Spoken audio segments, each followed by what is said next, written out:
different back. Oh, were we not recording yet? Yeah, sorry, that was 100% my fault, but we'll get most of your talk. Okay, sorry. Yeah, so what I want to bring up here is that translation can also be challenging when different cultural and backgrounds are present, right? So we're talking about cultural awareness, curiosity. We need some research skills, some IT skills, obviously, attention to detail, dependability, and on and on. So I'm going to give you an example from a real researcher that I know quite well. And on their website, they mention the purpose of this proposed study is to explore a word identification, misarticulated words by children with SSD, right? And so when I looked at this or saw this or heard this, I picked out the acronym SSD and assumed that the workflow was using fast storage and high I/O. But upon further reading, right, that one sentence doesn't give us all. Found out that this researcher is actually a speech language pathologist, and to them, SSD means speech sound disorders. And I linked the bio here because I got permission from this faculty to do so, because this faculty is my current spouse. So this conversation came up on one of our early dates, and it was just a funny moment to have when you all these acronyms and jargon and stuff that come into play. We got to figure out, have the skills to read around those things that we may have recognized and figure out what the actual context is. So sort of a faker example, but it's vice versa too, right? So maybe your HPC software manager engineer might recommend to use a support that, hey, you should talk to this researcher and they should use singularity, right? I know what that means, but to a researcher, that word, right, may be referring to general relativity or something else, right? So what I'm going to do now is, how would we go about explaining this this software in another poll, if we could please. Let's see, I think it's this one. Yes, here we go. Go ahead, folks, pick through these and take a few minutes. How, as a user support person, explain sort of a complex concept?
All right, we're a minute 30 in. I see about 60% of people have participated. Take a quick look at the chat before we move on. Yes, I do know it's now Aptainer. I was just trying to find an example that would make sense to most people.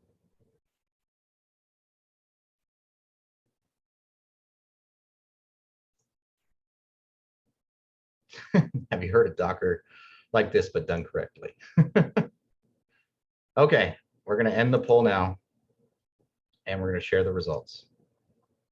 Let's talk about them. All right, nobody picked, say, exactly what the software manager says. Nobody also picked tell the researcher to look it up themselves. Install the software on your own. That's an option, right? Meet with the researcher and explain. Yes, that's great. What if they say they don't have time, right? Meet with them directly, direct them to training, point them to documentation, some version of all above, and it depends. I would probably pick some version of all above, right? Respond, explaining what it is. Here's the documentation. We have trainings on this. If you don't have time for a training, let's go ahead and set up a meeting.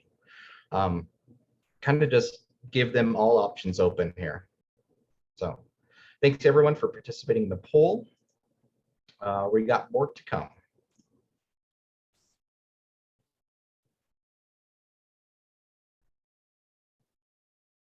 Just one quick question from the chat. Doesn't having a graduate degree or research experience itself help with the translation? Yes, it does, I think. I don't think it's necessary though, right? Having that experience is out there, but yes, I do think it's valuable, but at the same time, I don't think it's necessary. What we'll get to later is what I think the qualities I look for when somebody would be good at this. Okay, thank you. So yeah, just a quick little note here on background and cultural differences, right? Nothing we can do to help this, right? But what we can do is be mindful of backgrounds and cultures when we're working with people, right? Number one thing I wanted to mention here is it's not all research disciplines are as open as others in sharing ideas, you know, like when we meet with people about how can you take us through your workflow so we can help optimize your code to run on the HPC system better. Some of them are like, well, I don't want you to looking into my stuff. You know, I don't want to share it. I'm afraid of being scooped, or you may publish it yourself. So having some sort of mindfulness of like the people you're working with is there. Obviously, personalities differ. This is across the board. It's just something to keep in mind. Primary and secondary languages. Here, I'm going to tell a little story. I was once working with an HPC software manager that was my colleague, who was British, and we were working with a researcher from an Asian country.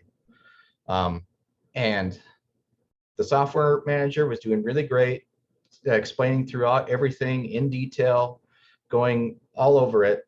And then the researcher from an Asian country was not getting it, right? Or they're checking for understanding, they're trying, asking clarifying questions, it's just not working out. And then as I was in there, I repeated the same thing that the software manager said. And then this other person, the researcher, picked it up.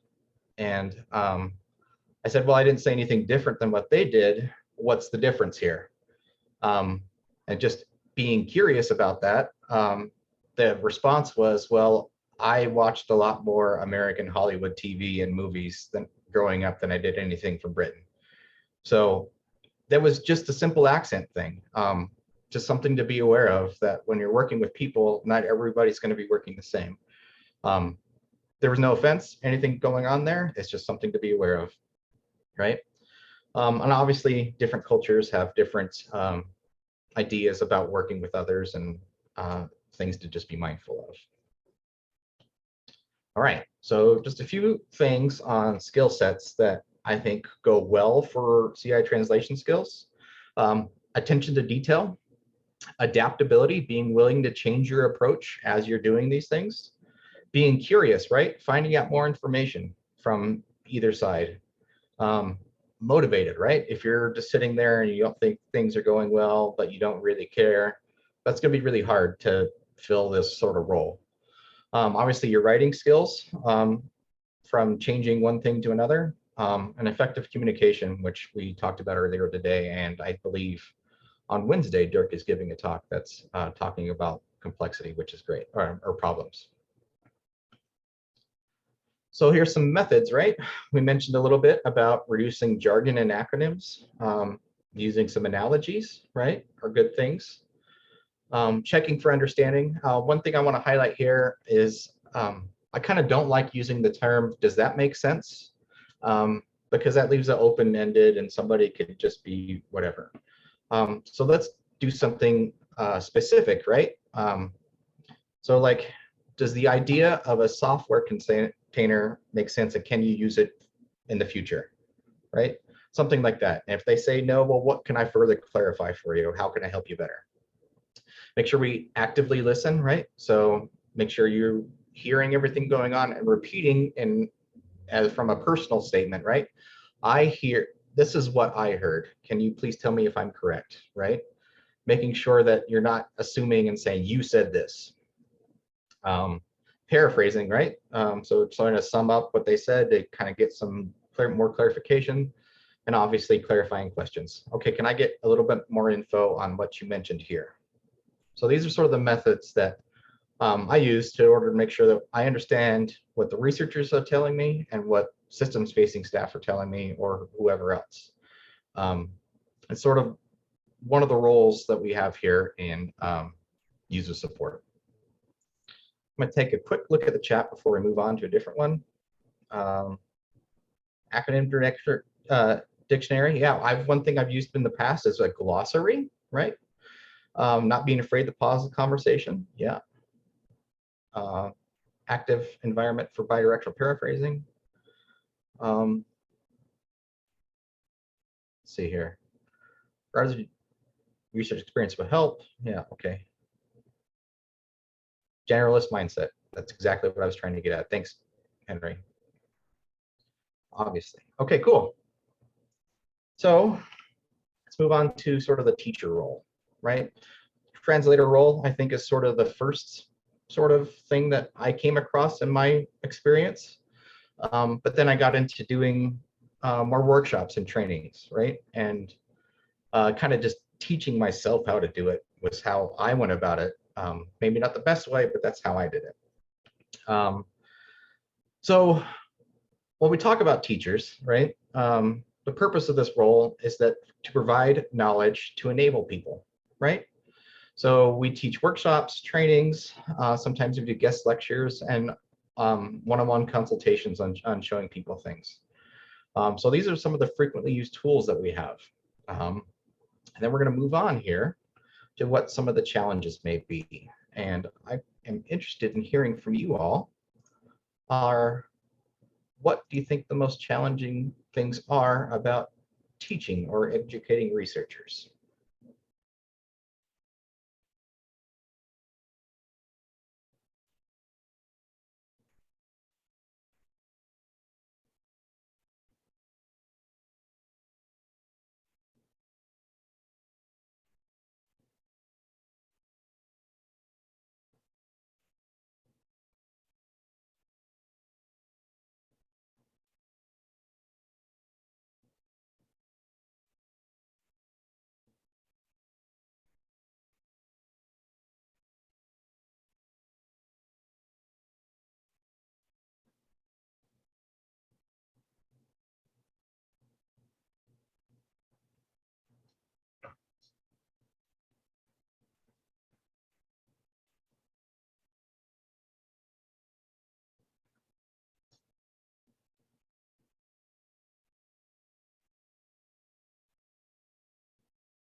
All right, seeing a lot of people participate. All right, we've got over 100 of you. Okay, we will take a look at the results. All right, so this one's a little bit more over the place, right? Looks like the winner here is it depends with 28%. And I would somewhat agree with that. Effectiveness is our next one, right? 25%.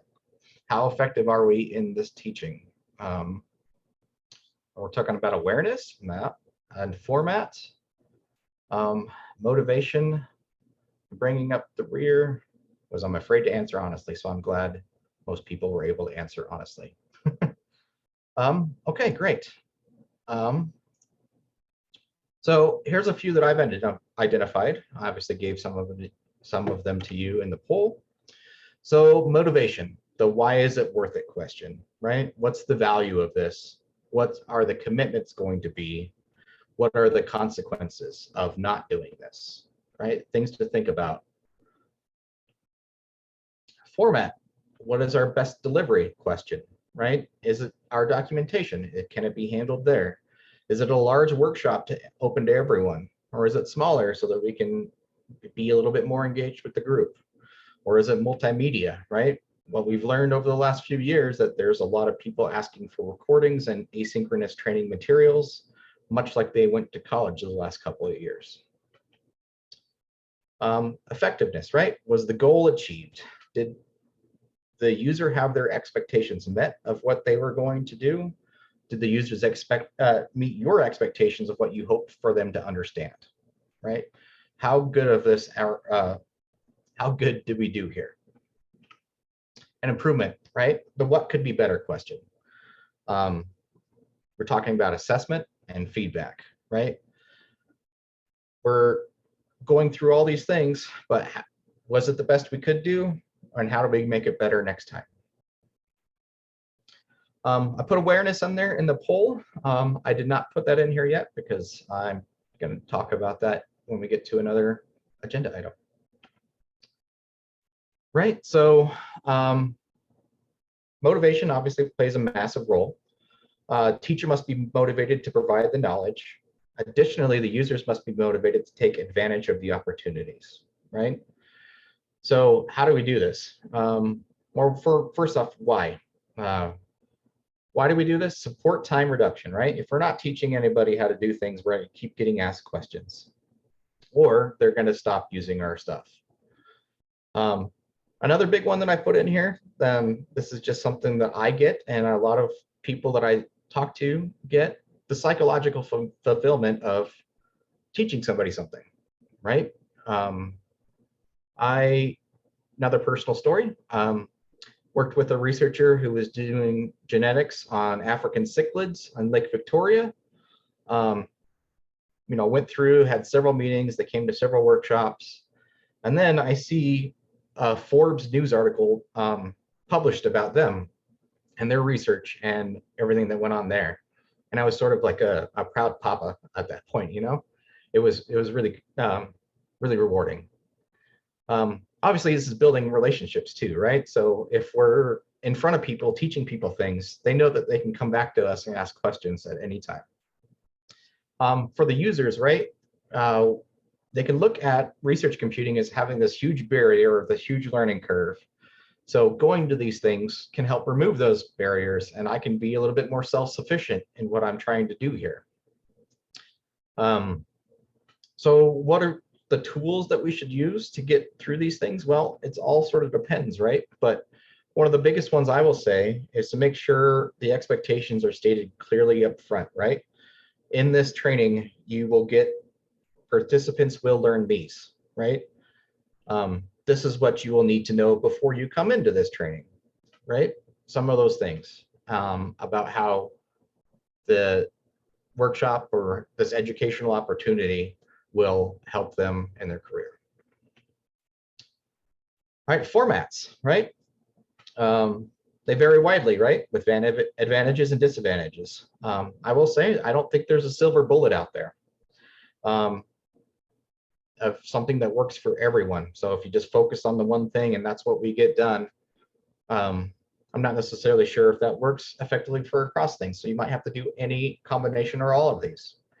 Right, documentation is a given. Everybody should be doing that. What I think the biggest advantages of documentation are is that it's persistent, right? It's always available for someone to go get.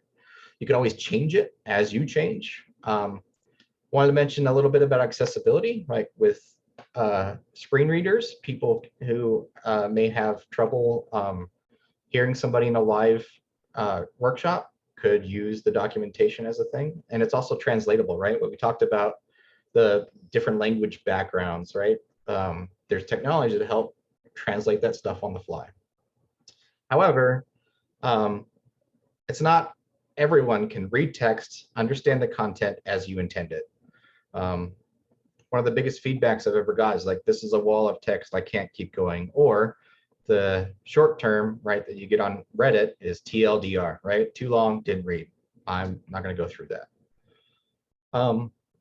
So live workshops and trainings has sort of been where our bread and butter is, right? It's either online or in person, and they're scheduled events. What's great is that the user interaction is live. questions can be answered quickly and understanding can be checked, right? But what I found, especially recently, is that having people make the time to come to these things is a little challenging, right? Scheduling is tough. There could be language and accessibility barriers, like I mentioned before, and reference material, right? So, and then when we move on here to multimedia, so it's like a hybrid of both, right? Where we have maybe videos or published presentations or anything like that. So that's great that they're persistent and referenceable, and we can make them accessible, right? One of the biggest things I noticed here at CU Boulder is that anything we produce for users have to pass the accessibility requirements for folks. So that means descriptions of images, things that a screen reader could get through. The con, though, is that sometimes these are time consuming. Compliance is also a big one, right? So like recording a live training and posting that, if you don't somehow remove the names of people that participated in that, could be a potential violation of FERPA, right? And make sure that your videos are captioned properly, right? Using the YouTube algorithm, right, that does the auto captioning is pretty good, but it's not perfect. And in order to meet some requirements, you have to make it perfect. I'm going to come back to the chat here as soon as we get through this section. I see a lot of things going on, and I really appreciate the discussion going on, so I thank you all. So effective teaching, right? So meeting user expectations and understanding are key. Obviously, we want to communicate clearly communicate the value, the prerequisites, and the content that are vital to setting the user's expectations. Like, why would they be interested and what do they already know? It's almost impossible for us to know when somebody comes to a training if they're more advanced than the training is intended or so far behind that we're going to be dragging everybody down to get them up to a higher level of what the training's supposed to be about. So communicating that clearly is really important. However, understanding is a little bit more difficult to confirm, right? So we're here talking on a workshop today. I'm really appreciating that there's multiple comments going on in the chat. So people are being engaged, right? So that's one thing that I know that it's a little bit that people somewhat are understanding. The other big one was how much content was delivered in how much time. I've seen it go both ways. I've seen very little content covered over the course of an hour and a half training. And I've seen pretty much everything given to everyone as if they're going to drink out of this fire hose. So these are things that we got to keep in mind so that we can be effective at our teaching.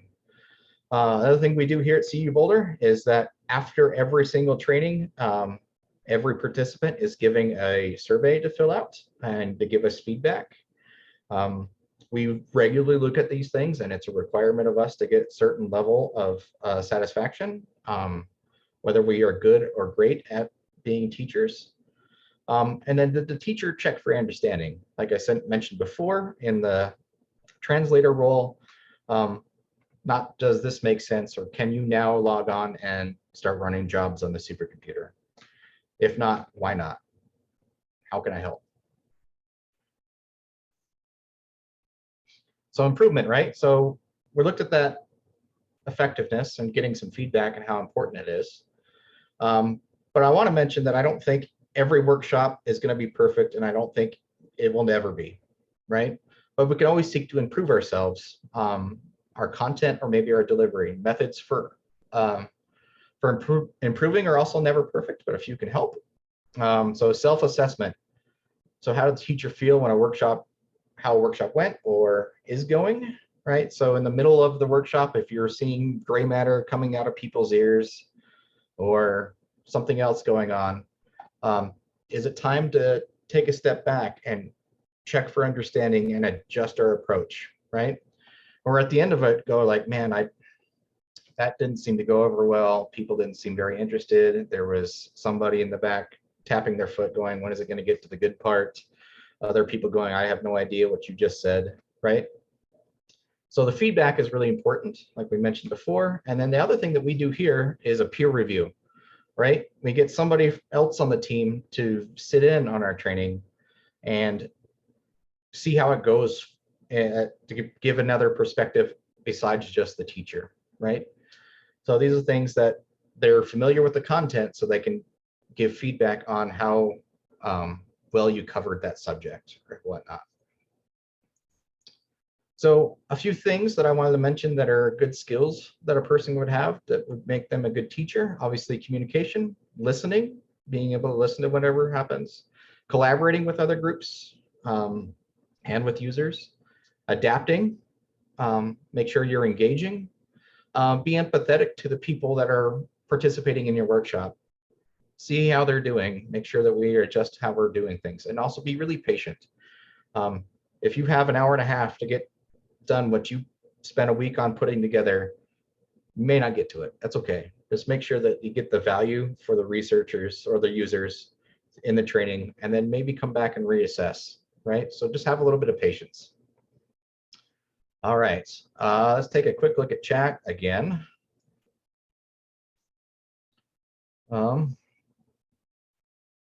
Yep, a lot of these things are great comments. Carpentries.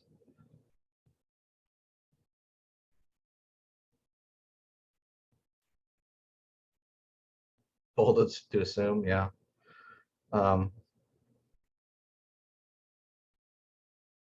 Synchronous workshops help create the relationships. I would 100% agree with that. Faces, the names are super important.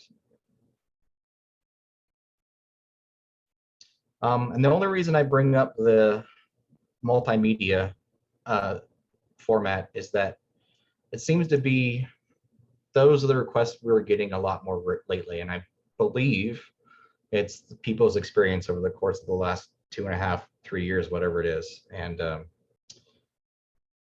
if that's what people feel is effective for teaching them, I'm going to try to do it.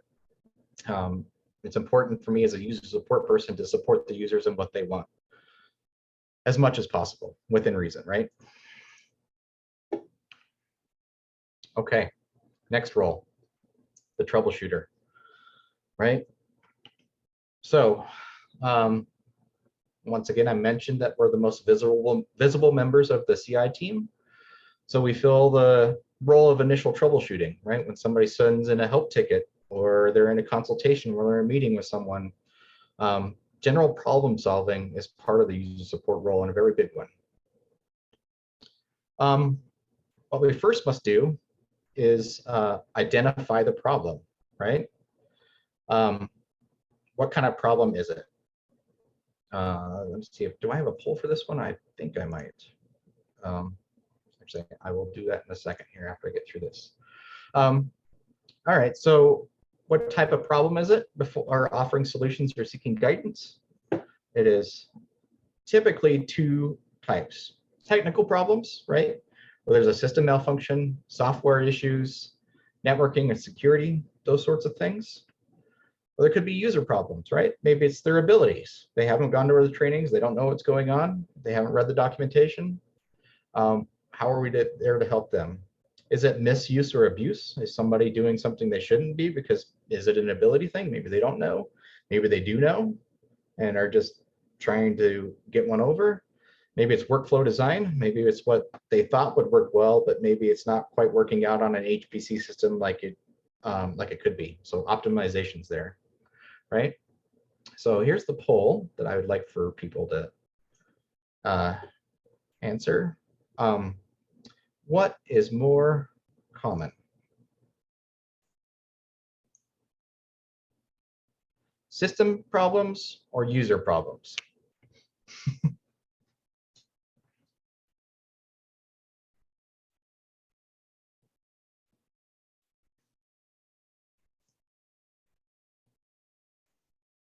Using the login node, yeah, that's abuse, right?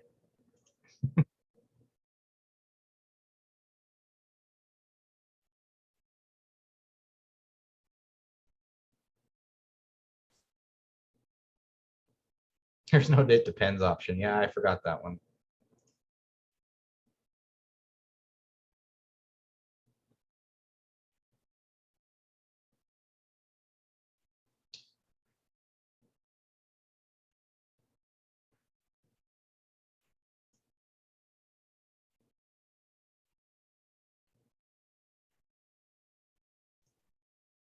All right, looks like we've got about 100 people again. Share our results. I think you folks nailed it. Researchers are weird, right? We're weird too for supporting researchers. Um, Coming up with new and novel things, right? You run into problems. I think it's sort of an expectation that things should be problematic. The systems, luckily, most of the people I've run across that are systems facing in research computing are very skilled folks and keep things running as much as they can to the 5 nines that maybe Henry mentioned. All right. Thanks, everyone. Yeah, sometimes the user doesn't know what until the facilitators help them out. People and brains are weird, very much so. I agree. That problem is usually between the keyboard and the chair. All right, very much. Thank you all. So let's talk about technical problems, all right? And why is it important for user support when we come across these things? Well, my experience says that usually the first sign that there's a technical problem is that users start reporting about anomalies, right? Things start coming up. Typically, if there's a system problem, there'll be multiple reports, but not always. It could be just one little thing. But what's tricky here, and it's important for the user support person in this troubleshooting role to be able to tell the difference between a technical problem and a user problem, right? So sometimes things can come in that look like user problems, but that maybe look like, I can't log in, right? Maybe that somebody's not typing the password right.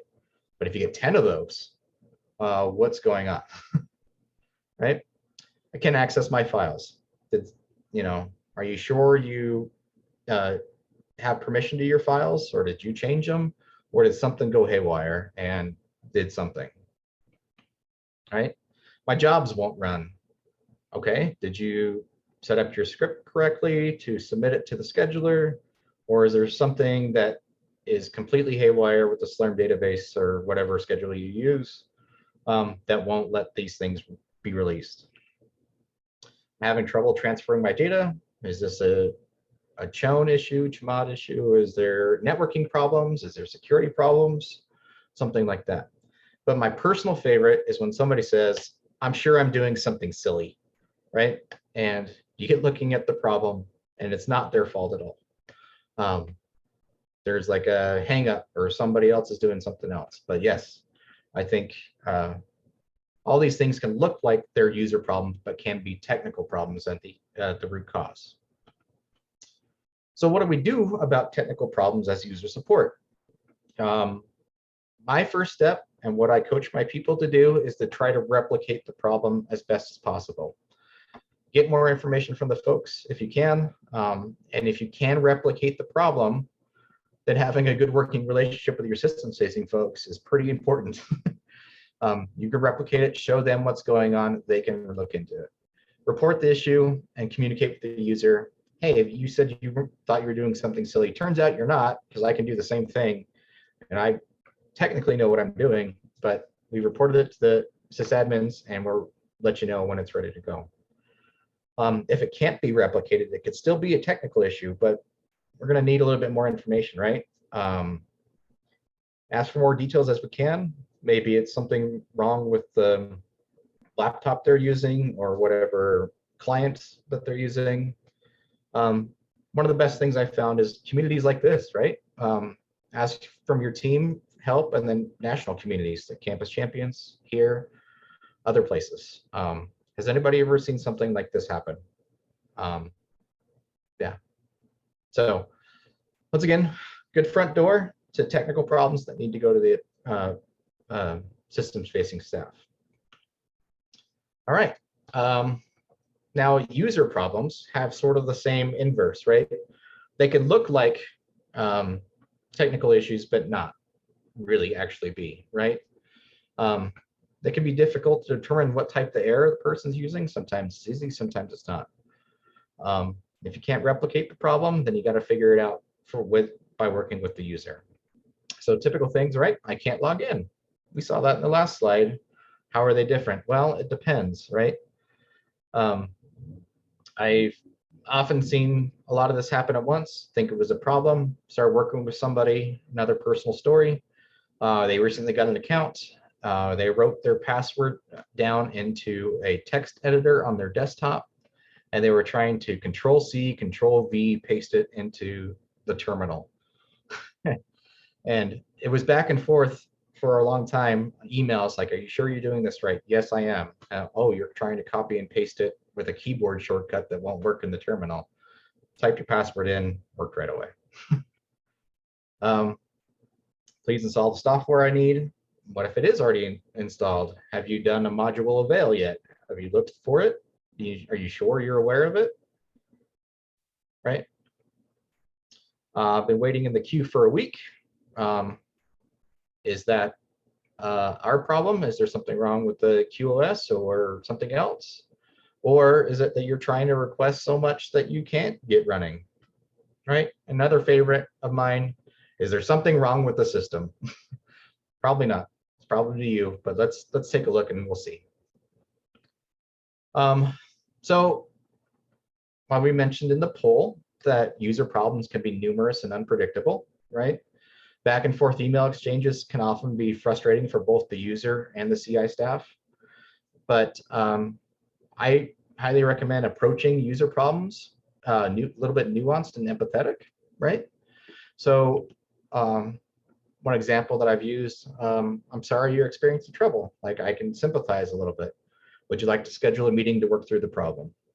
You know, or thank you for reporting this issue. I'd like to get more information if I can. Do you have time to show me what you're dealing with?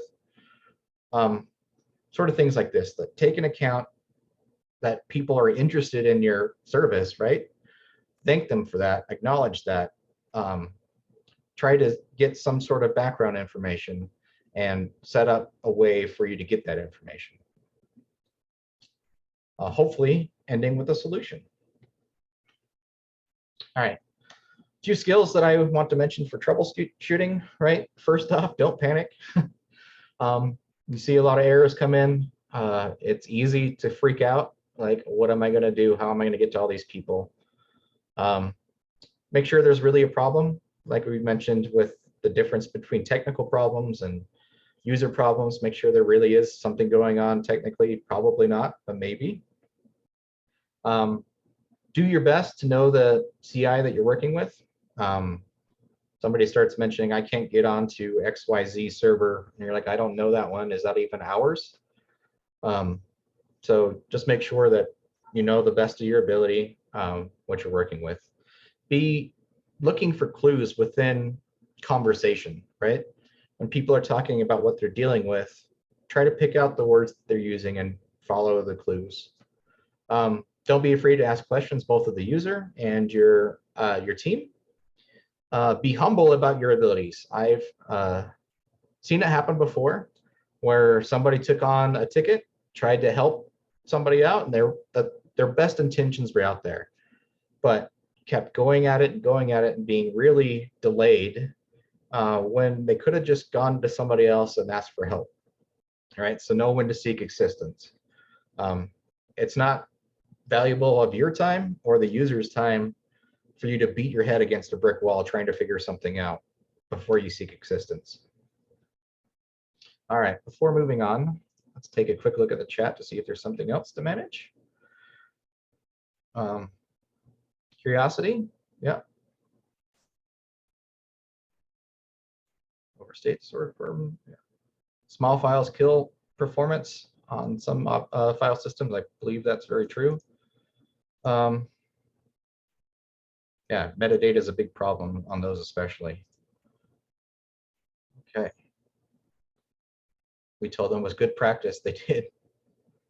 For user creative IOs. Accidentally consume 1 billion inodes. Wow. All right. That sounds like a great story for the trench on Friday. Awesome. All right, thanks everyone. Move on to our different role here. If I need to stop and answer any questions, please let me know, or speak up, please. I'm more than willing to have a conversation over the air here. The outreach coordinator, right? So one thing I want to mention is that some universities have dedicated people within their IT departments or even within their sub groups that have their role to do outreach, right? That would otherwise be user support team's responsibility. So when I mentioned in my journey at the University of Wyoming, where I was the single person, I had to do all of the outreach, come up with the newsletter, do everything like that. But even if we have a dedicated person, outreach is not gone from our responsibilities. It's still very important for different scenarios, right? So some questions of why we might want to do outreach. How are users made aware that your CI team exists? How do they know? Do we reach out to those people? Who do we reach out to? I think I got that question coming up. How would a user know if they could use CI in their research? Maybe this outreach coordinator that is a dedicated person at your university may not know if your CI can apply directly to their research, right? Do users know where to look for help? If somebody's there looking around, trying to figure it out, how do you let them know that they can find your help? Are there a way for users to know what workshops are happening, right? We talked about making good descriptions so that people can have their expectations set. How do they even know about it, right? Can users subscribe to emails or social media? Or does the CI team know who to reach out to? So these are all things that I think very valuable in the user support role of asking ourselves these questions and making sure that we come up with methods of meeting some of these questions. So here's some challenges though, right? While there are many potential answers to these questions, they persist in many ways, like emails to listservs. I think go ignore it a lot. The balance of over communicating versus under, right? I get a lot of responses to my messages out there. Please unsubscribe me. You email us too much. Okay, well, you won't know about what's going on here, but that's okay. That's your choice. Awareness, right, of groups. That's a pretty big challenge. Like, do we know if there's a large group out there that are doing things on their own that could use our help, or is there viability, right? We heard about some research thing, and how do we make sure that it's actually useful for them to work with us? So just a few of the strategies. I think I mentioned listservs have their own challenges and they're a convenient way to manage communications, but I still think it's a good strategic method to keep using. Keep spamming people, keep doing it until they tell you to stop. Social media is like a strange place. I think it's a good for some folks, but you need to be kind of relevant and stay and require a little bit of constant work to keep it interesting. Established people may not see the need or have the desire to get on social media if they already have other means. Targeting potential groups can be done in many ways. We can look at people's research websites, pick things out, keywords, I believe, computing, data, analysis, blah, blah, blah, and reach out to that group. One of my personal favorites, and there's a big announcement in the university bulletin, so-and-so got blank $1 million to do X research. I look at that announcement, go reach out to them. Hey, have you thought about talking to us and maybe how we can help? Same thing with published research articles. Something gets out there and you take a look at it. And I think, well, this person's at my university or within my service group, I guess I should mention, and see if we can help out. But by far, I think is the most effective is that researchers will talk with one another, whether we like it or not. So building goodwill with the folks that we are aware of is very important, right? As we continue to help people to the best of our ability, They may go talk to another researcher and be like, well, I had a really great experience doing this. Maybe you should talk to them. So that's not necessarily active outreach, but it's building goodwill is super important, I believe. So just a couple of skills that we're looking at here for this sort of role: organization, being able to know and manage all these different avenues; storytelling, being able to line out a whole story for people to be interested in; repetition, like I mentioned. It can seem like it's a lot of work and a lot of the same thing, but you never know when you're going to catch someone, so keep going at it. Community awareness, making sure we're aware of all the communities out there; doing some marketing, selling ourselves, and then identifying potential customers, right? All right, let's see what the chat has to say now. The email. Unsubscribe me request. Yes, I get that a lot. Yeah, we have our listserv is also mandatory, but it is opt out. So that's kind of where we're at. Yep, the weekly succinct emails are what we typically go with, but then when there is unexpected system outages or something like that, we use that same email, and that's when some people get a little bit of frustration. But it's better to do that than sit there and wait for the tickets to come in saying, how come the system's not working? All right, I think I got 13 minutes left. So we'll just kind of cruise on through to the rest of this. So the conflict resolution specialist, this is something I put in there because I've seen it happen multiple times, and oftentimes the user support person is the one caught in the middle of it. So whether it's between users, between the team, or maybe even both, right? Having the ability to recognize conflict and have strategies to mitigate it, I think, is a valuable professional skill for user support. So I got some different scenarios here that we'll go through. Scenario number one, a user complains that they have not been able to do their work because somebody else is hogging all of the nodes, right? Accusing somebody else. Number two, user support is reporting that there may be an issue on the system, but the systems facing staff say there's nothing to worry about, and to tell the users that they're being dramatic. That one's a little embellished, but yeah, I've seen something like that happen before. A user is asking for help from the technical staff because they don't believe user support can help them. Right, so 3 different conflict scenarios. What I want to mention is that it's can be difficult and pretty easy to be offended by these, right? But it's important to remain professional and rebuild any relationships that may be impacted there. So it's important to know what questions that user support should ask themselves before reacting to the situation. So number one, somebody else is hogging all the work. What do we do? Well, what questions should we ask ourselves before attempting a response? Is there a technical issue with the scheduler? Is there some sort of fair share turned off that somebody's going hog wild on it because they can? Or is there actually something that the person that's complaining their priority's gotten so low because they've been using it for so long that now other people are being elevated above them?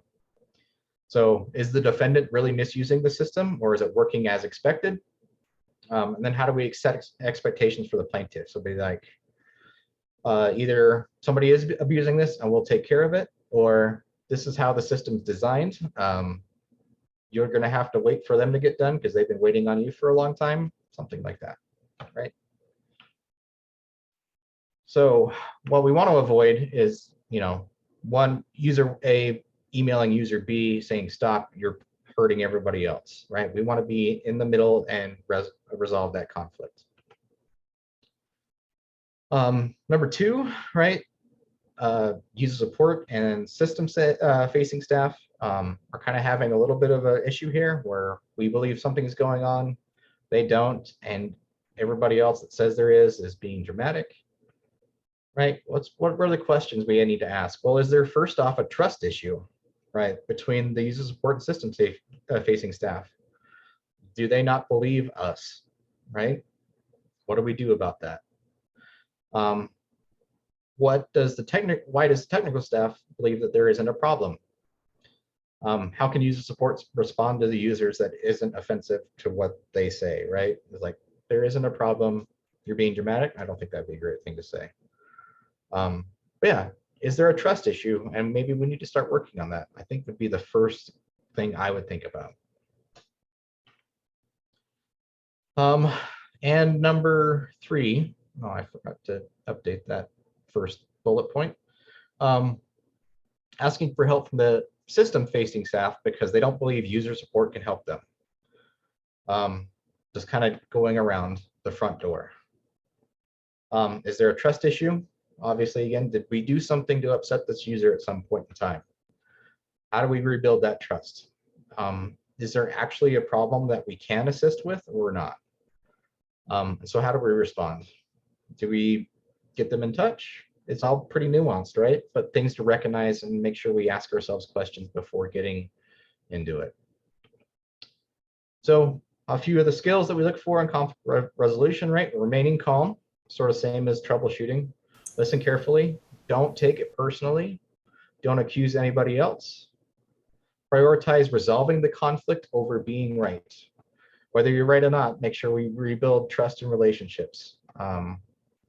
Be willing to compromise when you need to be, and know when to apologize and forgive. Just a few expectations here, got about 8 minutes. So some of the things I've seen from faculty, this is not all I've seen from faculty, but these are some of the ones that I've gotten a lot of pressure on. You're working with them and they want you to do something and they say, commit to what I want to do so I can write it into my proposal or do it my way. Personal story, working with somebody who was trying to go for a grant to purchase a large storage system and have the CI staff run the system. Gave them quotes, different options, all these different things they wanted to do to build this 10 petabyte system, and which we thought was a little crazy to begin with. Came back and said, well, we have somebody on our staff that used to be a sysadmin and they can do it for this price, but you're quoting us a much higher price. Okay, how are they quoting you that price? They looked up the hardware on Newegg, and I'm like, oh, so this is community hardware, not enterprise, huh? So that's sort of one of those things that they wanted to commit to that price so they can finish up their proposal, or like, do it my way. I think the policy should be this, and you should do that so that I feel better. A couple of things, my discipline needs this, so why doesn't the system support it? Like, you know, ArcGIS or something like that. That's pretty operating system dependent. Teach my students this stuff so I don't have to. I think that's sort of a fair expectation sometimes, right? Respond to me and I'm important. Yeah, that's also sort of fair. Try to respond to everyone. So sometimes we've run across a couple of things with students. Write my code for me. It's too hard to use on your system. We're here to help you use the system, not necessarily write the code for you. We can give you pointers on how it will work best. I have homework. Can you help me? This is a real story. People have come to us. We went and did a guest lecture at a data science class. They came back to our office hours saying, here's the assignment that the professor has given us and to do in Python. Can you help me work through the example? Well, since it's for your course, you should probably visit the office hours of your professor or TA, not necessarily us. If you want to do it for research, yeah, sure, we can help. Why can't you make it look like my laptop? Sometimes we try, sometimes not. It's not possible, right? Those sorts of things. All right, quick summary, and then we'll get into some chat and then take some questions. So my view is that user support is a challenging and rewarding role all at the same time. There's a lots of different things going on, but the satisfaction is always there. Everything varies each day, but that's part of the fun. Users are weird, and that's awesome. I like weird people. An effective user staff person should have a variety of skills ranging from the professionalist part of the job to some technical ability. However, I would prioritize if I'm hiring somebody, which I am, by the way. If you're looking for a job, go look at CU Boulder's hiring portal. I usually prioritize the professional skills over top of the technical skills because I feel the technical skills can be learned a little bit easier. But it's not like you can't learn professional skills. You absolutely can. It's just a little bit easier to be in a user support role, in my opinion. No size fits all solution for anything, so be prepared to pivot at any time, and then setting expectations is really so vital. So I have, that's all my materials. I think I'm on time and have left enough time for questions. I can stop sharing if you'd like and start hearing about questions from you.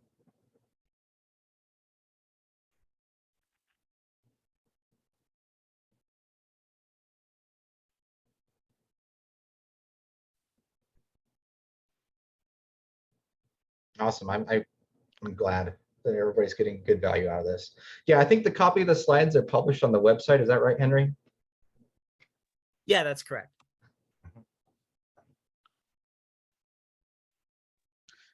Just a comment. Excellent discussion. Okay, go ahead.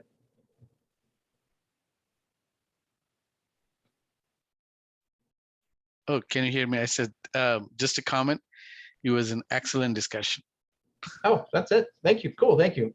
Ashley, you have your hand up. Yeah, I have a question. So I think this was a great presentation. Thank you very much for providing the information. Do you give this type of training to folks at your institution, I guess above and beyond the people that might directly report to you?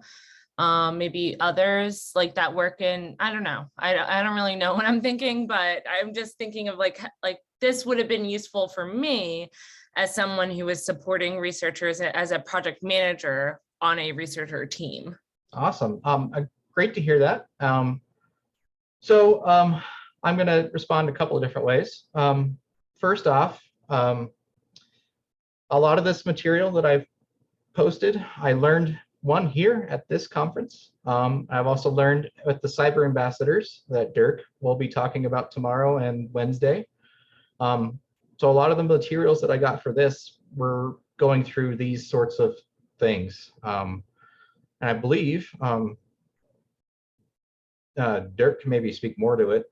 A lot of the stuff from the cyber ambassadors people are going out and teaching across the country. And I'm also a fellow that can do some of this as well. Got it. Thank you. I recognize the name. Simon? Great talk, Dylan. I've kind of open question. With regards to a lot of the issues that we see with kind of researchers, what are your thoughts on having like required training before they can even use the cluster? I have a couple of thoughts. It's a bit of a slippery slope, right? If we have required training saying you can't use this until you go through these things. I can see it happening for like policy trainings, right? Like this is the way how things work here. Not necessarily like you need to learn intro to Linux before you can get on, because that way we're assuming that people don't know anything, right? And I've seen people come from other institutions with skills and whatnot. I believe there are several universities out there that do require training. I think Harvard may be one of them, if I remember correctly. It's some things that we've talked about amongst over the years. Am I open to it? Yeah. Am I necessarily excited for it? Not really. I'm a little worried about the onslaught of why are you making me do more red tape? But yeah, sort of my thoughts. Okay, thank you. I have a question. My name is Dumbo. So the CI support at university also including the high performance computing in your university and also at other supercomputer across the country. And the second question is among the 2,000 user is amazing. We would like to learn how you handle it. And also among 2,000, how many percentage is the like high performance computing, resource computing among those user? Okay. Yes, So that's my two questions. just to clarify, your first question was the trainings that you give can be applied to other places across the country. Is that what you asked? I mean that the support you're providing also including research computing in your university and also other supercomputer across the country like the Pittsburgh. Yeah. Okay. Yeah, So sure. So yeah, we do tell people about things that are available like Access or the old Exceed, right? Or TAC and everything. We highly focus on what's available at our university first, but make sure that we mention that this is how we go through these things. Also, we sort of developed our allocations process on our university systems to kind of mimic a little bit so that we can help teach people if they wanted to use a national resource that they could have that sort of background on how to write that proposal. But not specifically on those resources. We don't do any trainings on that, but make sure that people are aware of them and sort of how to go about getting on them. Your second question, how do we manage 2,000 users? Is that correct? Well, they're not all from my university. We're part of this regional consortium called the Rocky Mountain Advanced Computing Consortium. It's about 33 institutions across the Rocky Mountain West. And anybody that is a member of that group can get access to the CU Boulder systems by being a member. So not only are we supporting CU Boulder, we're supporting CU Denver, CU Colorado Springs, CU Anschutz Medical Campus, Colorado Springs University, Colorado State University, sorry, and then all of those smaller regional schools out there that are maybe lower than R1 even. Some of these directional schools that need some sort of computing support, we're there to help. And so, like I mentioned, I have 4.2 FTE in addition to myself that help manage all these things. We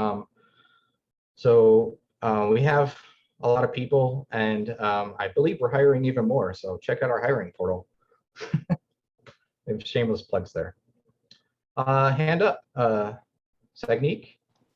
Hi, Dylan. Great talk, and also nice. It led to a nice cascade of questions and discussion. My question was regarding the job opportunity.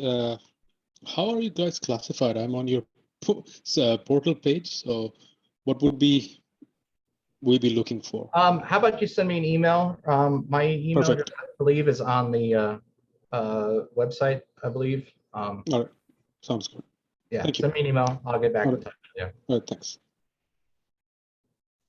Couple minutes over, Henry. I'm going to leave more questions open, or if you want to respond to more questions, I'm a-okay with that. We've just got the wrap-up session, so if you go a little long, it's not a problem.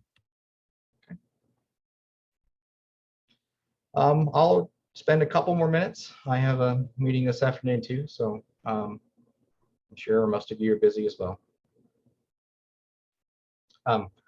All I want to say just at the end of this is that if you're here and you want to know some of this stuff, you're in the right place. I came to this 5 years ago or so, I believe, and it was really eye-opening and also affirming too. So I think what Henry and others are putting on are really valuable, and sort of I want to count myself as a success story of these things.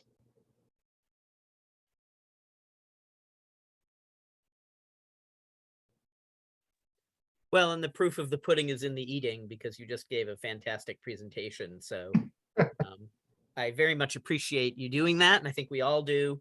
And I'm very excited with how this first day has gone.